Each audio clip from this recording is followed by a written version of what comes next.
Bonjour à tous. Dans cette petite vidéo, je veux juste remettre quelques petites choses à plat, des petites choses à mettre au clair par rapport aux cartes. Oui, tout le monde peut tirer les cartes. Tout le monde peut le faire. Et non, il n'y a pas besoin d'avoir un don pour faire ça. Ok? C'est ouvert à tous. Et non, vous n'êtes pas un sorcier ou une sorcière si vous tirez les cartes. Non, vous n'irez pas en enfer parce que vous tirez les cartes, parce qu'il y a beaucoup de religions qui sont contre le fait de tirer les cartes, c'est associé au diable, la divination, etc. C'est associé souvent à ça. Alors il y a peut-être des courants ésotériques qui vont dans ce sens-là. Moi je ne suis pas du tout là-dedans et c'est pas du tout comme ça que je m'en sers et c'est pas du tout la vision que j'en ai. Voilà, ma vision à moi des cartes, c'est un outil vraiment de développement, un soutien à votre intuition, et ça doit vous permettre de vous donner confiance. Parce qu'en fait, plus vous allez tirer les cartes, et plus vous allez vous faire confiance. Parce que souvent, ce qui se passe, c'est que quand on fait un tirage, c'est parce qu'on a un doute sur quelque chose.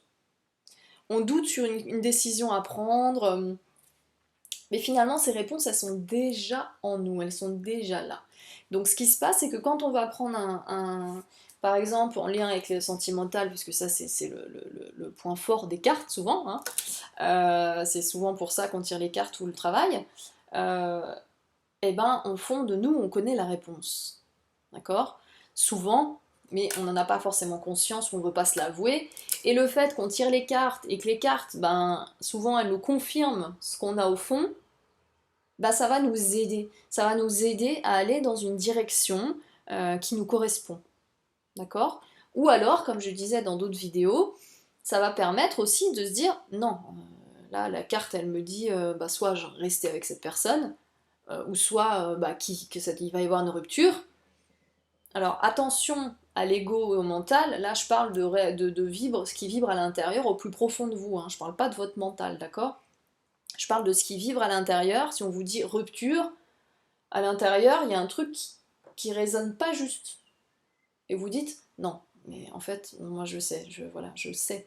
Je suis pas, j'ai pas du tout envie de me séparer, c'est pas du tout comme ça que ça se passe, et il y a des sentiments, il y a quelque chose à sauver, voilà. Donc, il faut vraiment vous écouter, et les cartes, elles sont là pour ça. Donc c'est pour ça que ce n'est pas un outil de malheur, de le chétan ou je ne sais quoi. Euh, il faut savoir l'utiliser de façon centrée. N'axez pas votre vie tout sur les cartes, parce que vous avez votre libre arbitre. Les cartes, au moment où vous les tirez, elles sont à l'instant T dans votre énergie, votre vibration du moment, donc elles vont prendre cette énergie à cet instant T. D'accord? Moi, personnellement, j'ai déjà eu des tirages où on me disait des trucs, j'ai dit, mais non, c'est pas possible, quoi. Et puis pas qu'un seul, hein, je veux dire des personnes différentes même qui m'ont partagé des choses, et ces choses-là ne sont pas du tout passées, parce que moi ça m'a permis de me questionner, de me dire alors pourquoi là à l'instant T ça ressort, ça veut dire qu'il y a quand même quelque chose, il y a un brin de vérité là-dedans, donc il y a un problème, il y a quelque chose à résoudre, il y a quelque chose à mettre au jour. Et donc je me suis attelée à ça, et ça s'est avéré très positif, parce que ce qu'on m'avait annoncé qui n'était pas génial, et ben ça ne s'est pas produit. Parce que j'étais peut-être à la limite de que ça arrive, mais ça ne s'est pas fait parce que c'est venu à ma connaissance et j'ai pu travailler là-dessus positivement, et au final je m'en suis sortie positivement par rapport à cette situation. Donc l'idée c'est vraiment un soutien à votre intuition, et permettre de pouvoir agir positivement sur des choses. D'accord? Il n'y a rien qui est écrit dans le marbre, rien du tout. Vous avez votre libre arbitre, d'accord? Donc même si les cartes vous disent quelque chose, il n'y a rien qui est fait, il n'y a rien qui est définitif, d'accord?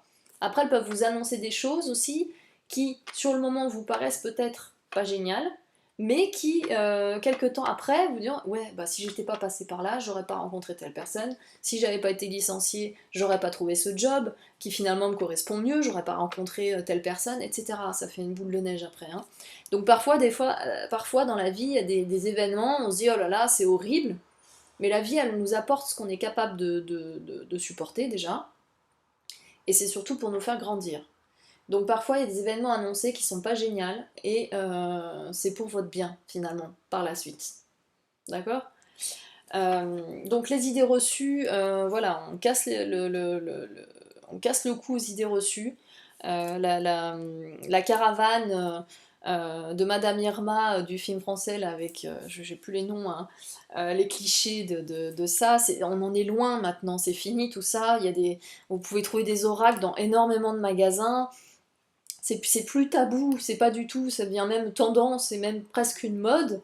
Faut que ça reste quand même bien centré, voilà. Mais c'est quelque chose qui est maintenant très ouvert à beaucoup de gens, beaucoup de monde. Il y a énormément de gens maintenant qui le font, quoi, qui commencent à s'ouvrir à ça et qui se disent ah bah oui, c'est sympa. Parce qu'on trouve beaucoup d'oracles, beaucoup de choses avec des designs, des trucs vachement plus modernes que le vieux tarot de Marseille. Avant, on n'avait pas trop le choix, quoi. Je veux dire, les cartes, c'était le tarot de Marseille, ou voilà, ou les vieux oracles comme le Béline que je vous ai montré dans une autre vidéo. Maintenant, on a des choses vachement plus... alors, c'est très girly, souvent, c'est vrai. Vachement plus doux, vachement avec des énergies beaucoup plus positives. Donc voilà, c'est dommage de s'en priver. C'est vrai que ça fait du bien. Et ça nous fait poser question. Il y a plein de trucs, on se dit, bah attends, pourquoi on me dit ça? Pourquoi les cartes me disent ça? Et ça vous permet de vous introspecter et de vous faire avancer. Moi, personnellement, ça m'a beaucoup aidé à me faire confiance. Parce que souvent, j'ai eu des intuitions, enfin souvent, des questionnements, je me suis dit, oh là, il y a un truc. Ah. Mais on se fait pas confiance, donc hop là, tiens, je vais faire un petit tirage. Et tiens, étonnamment, les cartes, elles confirment un peu ce que j'ai au fond, quoi. Donc bah là c'est sûr, ça confirme, on dit non, bah de toute façon je le savais, donc non, je n'y vais pas. Ou alors j'y vais si c'est dans l'autre sens. Voilà, donc faites-vous confiance. Tout le monde peut le faire. Tout le monde peut le faire. D'accord? Personne n'a de don. Alors, personne n'a de don, non. Il va y avoir des gens qui vont avoir des capacités un peu plus poussées, effectivement, qui vont avoir des messages, des choses qui vont venir, mais ça, on peut tous le développer. Et pour commencer les cartes, il n'y a absolument pas besoin d'avoir ces dons développés. D'accord? Donc, bien suivre les étapes, bien vous protéger, bien choisir votre oracle, bien vous questionner, etc. Donc, c'est dans toutes les vidéos que j'ai fait précédemment. Donc j'espère que toutes ces petites vidéos vous auront aidé à mieux comprendre les cartes, à démarrer facilement, librement. Et puis je vous souhaite plein de bonheur avec vos cartes, plein de recherches, parce qu'il y a plein de recherches de nouveaux oracles. Hein. Moi personnellement, ma wishlist Amazon, elle se remplit de jour en jour parce qu'il y a plein d'oracles que j'ai envie d'acheter. Euh, donc voilà, je vous souhaite une très belle collection d'oracles, de très beaux tirages. Et puis je vous dis à très bientôt pour des nouvelles vidéos.